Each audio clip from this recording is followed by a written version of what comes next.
Siegfried, New York State Democratic Vice Chair and former New York City Council Speaker Christine Quinn, and host of Make It Plain on Sirius XM, Mark Thompson. Mark, I complained this weekend. I saw you on Joy Reid in a yellow Technicolor dream coat, and I said, you have brought all of your brilliance on my show many times, and never a look that extraordinary. Today, you delivered, so my first question is clearly to you. Beto O'Rourke, 6.1. Because of what you wore, you get to go first. 6.1 million, does that make him the front runner? Fundraising-wise, yeah. I think it also shows that, which is no surprise, I think everybody was looking for him. There's a lot of enthusiasm. He broke through, almost won in Texas. I'm reluctant to say front runner, but for the moment, yeah, I think he's improved his position a great deal.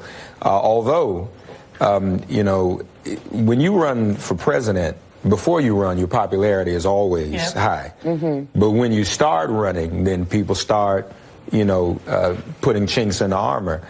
And frankly, you know, women are going to decide who the Democratic nominee is. Women are. And I think that... but remember who women voted for in the last election. Well, 53, but not Democrats, though. I mean, I'm talking about I'm talking about the primary right now. Right. No, you're right about that. In terms of the primary, though, women are going to decide. And I think his campaign, and frankly, those of us covering his campaign, have to be very, very careful about how he is covered, how he is put out there versus the overwhelming scrutiny that all women candidates get. That's just real. See, some people reacted to, I was born to do this. Yeah. They attacked Hillary Clinton for allegedly wanting to run for president from the time she was 6 years old. So I just think it's not going to help him, even if women who support him now, they begin to say, well, wait a minute, why are we being so hard on the other women candidates? Why does it take a man to ride in on his white horse and save the day? And the same thing goes for Biden, too, quite frankly.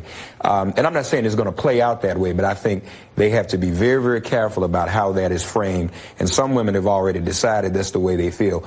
Women are going to decide the Democratic nominee, period. Okay, well, I'm pretty sure that there is a woman heading up the GOP. I believe it's Mitch McConnell's niece, and she was A-OK, Romney, with Mitch McConnell, sorry.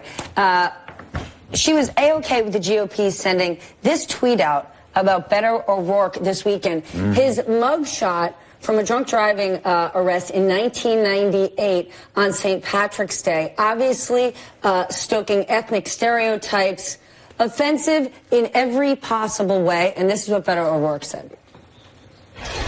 People want us focused on the big picture, on our goals. They want us to be defined not by this pettiness or the personal attacks that we see in ones like the ad that you just described. Okay, so if the American people are looking to get better, smarter, live better lives, what on earth is the GOP thinking with a disgusting tweet like that? It was morally wrong, and it was strategically wrong. It's also stupid. It was offensive. How about that one for you? Yeah. It was offensive, too, and I didn't think that was the right message to put out there. We had Ted Cruz, who did bring up the drunk driving arrest in the context of a campaign, and that's much more appropriate than putting it out on a tweet on St. Patrick's Day, which is entirely wrong. It was strategically beneficial to Beto O'Rourke because we were waiting as Republicans when Beto jumped in the race. We said, just wait until the Democratic rivals start taking the Cruz opposition research book on Beto.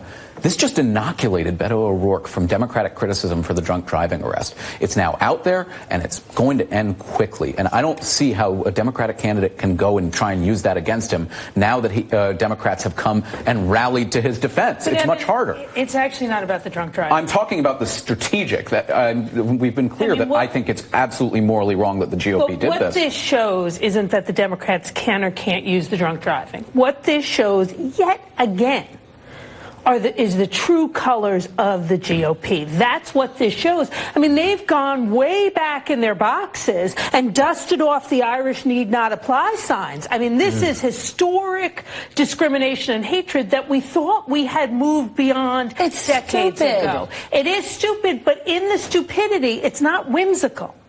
It's a statement of who they are and how narrowly they define themselves and who they are. That's important. Can you explain to me what Joe Biden is doing? Is he running? Are we there? Or if assuming he is, how about just drop it already? You know, you gotta love an Uncle Joe slip up. You know, I think there'll be more until he announces. Clearly, he's going to announce he's going to run, but he's going to have a little fun in the lead up to it. And that's kind of why we like him. Oh, yeah. Was that a slip up, or was that a slip up like he kind of did it on purpose? I don't know. Who knows? I'm wondering now. Who knows? Okay, but then in all sincerity, why wait? How about just do it already, Joe? Because the second you get in, then the mood changes. You get much more positive press coverage on the will he, won't he. And then once he does, then it starts pulling things in. One thing on the Beto fundraising numbers, I found it interesting. We on the right do mock Beto. We think he's very shallow, and it's a lot of just feel-good statements without much policy behind him. He raised $6.1 million. Hold on a second. President Trump had a whole lot of horrible statements with no policy behind it. Yes. So why not take, why not take a page from President Trump's playbook, no policy, big on fluff, but go with a positive message rather than a hateful one? I think a positive message is great, and I encourage every candidate in the race to come out with a positive message. But it's very interesting to see Elizabeth Warren's fundraising numbers in the first 24 hours, where she's been heavy on policy, 300,000. So it tells me that the base of the Democratic Party, while it's a positive message compared to Trump's message of division and hate and discontent, people are going toward platitudes rather than substance. All right, I want you to hear though what Pete Buttigieg had to say on Fox News from Indiana.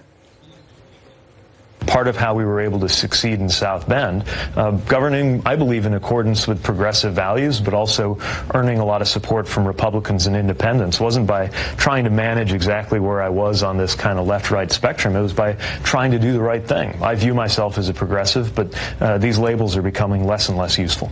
He's saying, don't give me a label. He's definitely gaining steam, but not the kind of steam Beto is. Why not?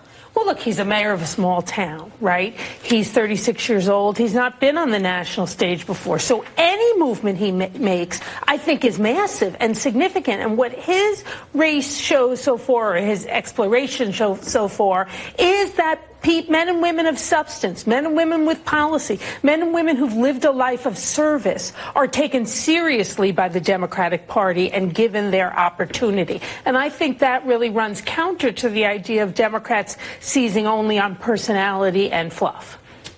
What do you think, Pete? Pete, I think that what he's saying makes some sense, and I think there are voters in the Democratic primary who want to hear solid policy. And I hear from some of them. People like some of the things he's saying. Beto, though, has been a rock star ever since he ran in Texas. As I said, there's so many comparisons to Obama. He's got the look and everything. He may, if he, adds even more policy to it, he may have the whole package. And as I said, he's a man, so he gets a little bit of a head start out of the gate. All right, we're going to leave it there. Just moments ago, the president tweeted about Joe Biden's speech and that slip-up.